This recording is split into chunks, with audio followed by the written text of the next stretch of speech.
3-4 రోజుల మట్టి సివిల్ సప్లైకి సంబంధించినటువంటి ఒక మంత్రిత్వ శాఖలో కూడా కుంభకోణాలు వెలుగులోకి వచ్చాయి, కొనుగోలు అక్రమాలు వెలుగులోకి వచ్చాయి, సరఫరాలో నిలువల్లో లేకపోతే చర్యల్లో కూడా ఏం జరుగుతున్నాయి అన్నటువంటి వార్తలు కూడా బయటకు వచ్చాయి.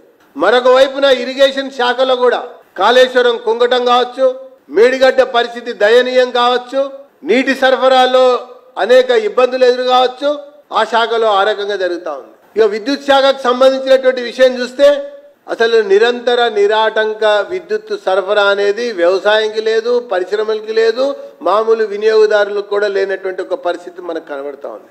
అసలు ముఖ్యమంత్రి సమీక్షలకే ఆ సంబంధిత మంత్రులే హాజరు కానటువంటి ఒక స్థితి ఏర్పడ్డది.